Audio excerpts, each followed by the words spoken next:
Good morning, dear students of class 9th. In last chapter, we have discussed that what is communication cycle. In that chapter, we understood that in communication cycle, one is sender, one is receiver. Sender sends the message and receiver receives it, understands it, and gives the feedback.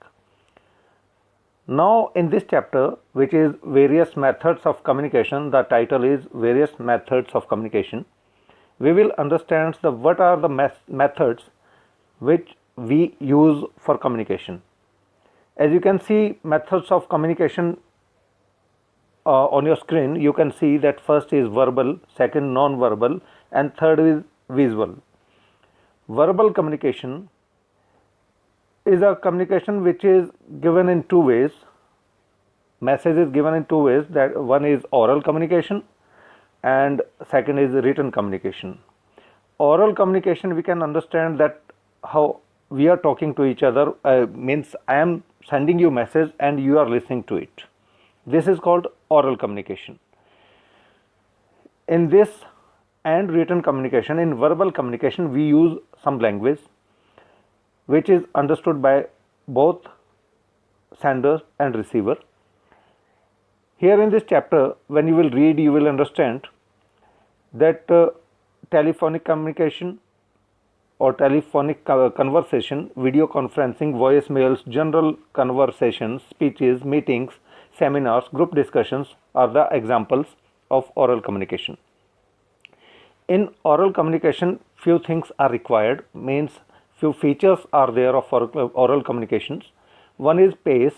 Pace means fast or slow you speak, how much fast or slow you speak.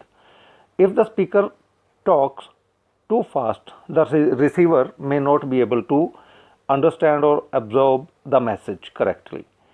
Clarity in pronunciation. If your voice is clear and can be understood correctly, then it is good. So it is clarity of pronunciation. Volume, pitch means how loud or soft your voice is. That also depends, which will help your message to communicate correctly.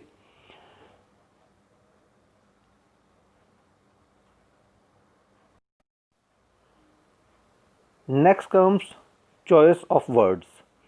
It refers to choosing the appropriate words while communicating. Consider the following examples. These shoes are very cheap. It can be understood the shoes look shabby or the shoes are not costly. But if this message is sent in this way that these shoes are very economical, then the receiver will understand that the shoes are not costly. So this is the example of the choice of words, that what if you use economical word rather than cheap, then the message will be clear as you want to communicate. Fluency is the next feature of the oral communication. It refers to the ability to speak with ease and accuracy in a language. If you are fluent in a language, you will be able to communicate your message very clearly. Length of communication. The conversation should be simple, short, and to the point. If a speaker talks for a long duration of time about things which are not relevant to the topic, then the message will not be clear. The listener lose interest in the speech, so length of the communication should be to the point. Now, advantages of oral communication and disadvantages of oral communications are given. So please understand it. After studying it, I leave it to you. Now comes written communication, that is the second part of the verbal communication. It involves sending messages in the form of written words to convey information. In verbal communication, as already we have understood that this is of two types, oral communication and written communication. In oral communication, we just talk to the person, some other person, and send the message orally. But in written communication, we send the message in a written way using pen, pencil or whatever, or through email in a written form.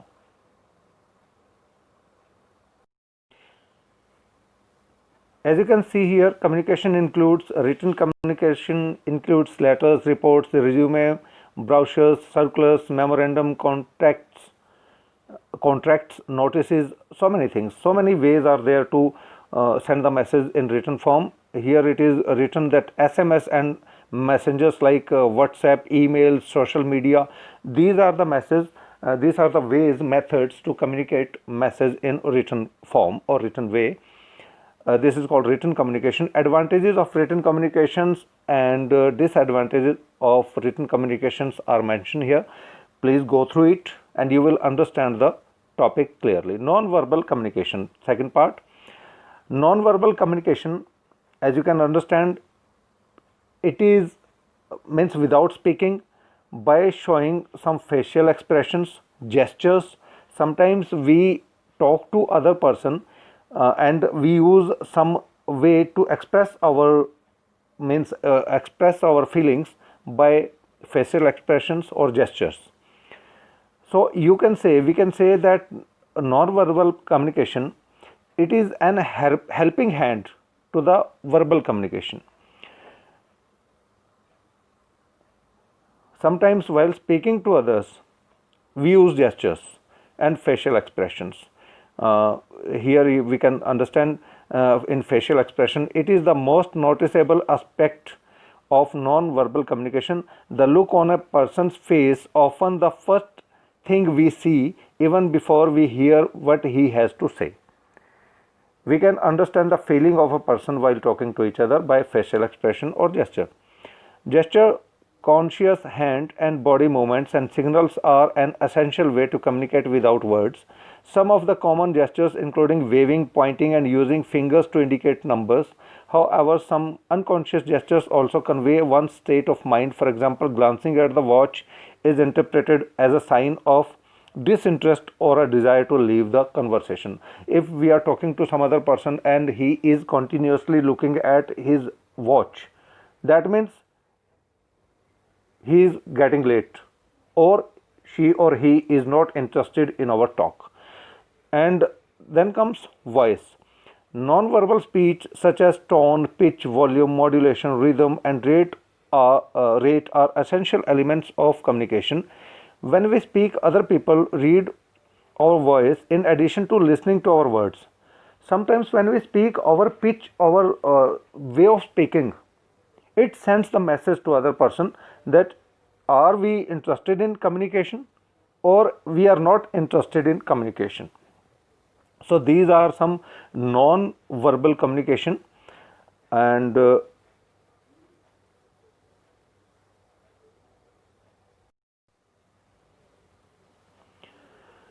next comes body language. We communicate numerous messages through our body language. Body language includes facial expression, eye movements, hand gestures, postures. For example, standing erect and leaning forward communicates to listener that you are approachable and friendly. Sometimes we are not looking into the eyes of others while he is telling or she is telling us something. That means we are not interested. In this way, eye gaze, the movement of eyes like looking, staring and blinking is an essential form of non-verbal communication. Eye gaze also determines if someone is being honest or not. So if somebody is not looking at in the eyes of the speaker, that means she or he is not able to understand the things either, or she or he is not interested in the talk. Physical contact, communicating through physical contact is another essential non-verbal behavior. Sometimes a touch may be able to express the feelings. Sometimes talking to each other, for example, we touch each other on shoulder or somewhere to convince her or convince him with our with our communication or our thoughts. So that is other way of communicating while talking. Means earlier I have told you that verbal communication means talking to each other, and non-verbal communication. These are means helping each other. These are complementing each other. If our voice is not clear, sometimes our gesture completing our voice, our emotions, our meaning, what we want to say. Dress and appearance. In oral form of communication, the appearance of both the speaker and the surroundings play a vital role in creating an impact of the audience or receivers. For example, a well-dressed person gives an impression of position and power, thus generating respect from others. Sometimes when we talk to other person, we are impressed by him or her with her looks or appearance or in the way she or he is dressed. And if we are means this is a part of communication, means when we are communicating to others, we are presenting ourselves also. We are also the part of that communication. If we are not in a decent dressed, we are not decently dressed, we are not looking good, no person will be interested in our talk. Advantages of non-verbal communication and disadvantages you will understand yourself.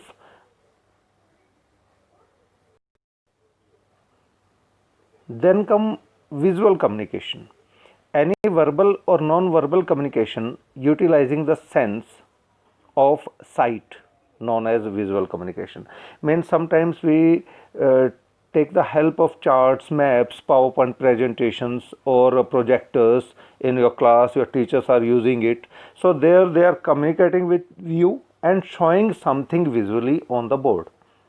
So that convince you, or that made the things easy to understand to the students or the receiver what the person is speaking. Means that are the things which are the visual aids, we can say them, and these are the helping hand of the communication along with verbal communication. So you can understand it is very clear over here. Smart boards can be used, and that's why these are being used in the class, so that verbal communication, if something is left in verbal communication, that can be shown with the help of visual aids like projectors, smart boards, and all these things. Advantages of visual communication, disadvantages of visual communication. Please go through it and try to understand. It will be very easy for you. In the end of the chapter, few fill in the blanks are given to you, and a few questions are there. These are very easy questions which you will be finding in the text area of your chapter, and these answers should be created by you people with the help of the book. Everything is given in your book. So what are the advantage and limitation of oral communication? It is given. Explain with the help of an example how body language may support or contradict a message. You can create it yourself. Please try to find out the answer. And here I want to tell you all that now you are in class 9th. So you should be ready to understand the topic, the summary, the meanings of the chapter, and try to create answer, because these are the general questions regarding communication, regarding your personality development. So you can create your answers with the help of book. Otherwise also in the book every topic is explained very well. So next question is, what is the significance of visual communication? We have just gone through it, that how visual communication like projectors and all helps in understanding the things. Next question is, Pratik wants to share the marking criteria for the final project with his teammates. Suggest him the preferred channel for this task and give reasons for the same. So if somebody wants to explain something regarding final project in your class or all these things, how would you like him to explain the things verbally, in a non-verbal, or some help of with visual aids? So please try to answer this question, because I am leaving it for you to answer it with the help of all these visual and non-verbal and verbal communication what we have studied, and list the disadvantages of non-verbal communication. It is given in your book. So please solve all these questions and send to me by Saturday evening, means today evening, in a written form, and please manage a copy for it, for these chapters, because you are ninth class and you will be maintaining a separate copy, as I have already told you in during last assignment. Thank you very much. I hope you have understood the chapter and you will be able to do all these questions. Thank you very much.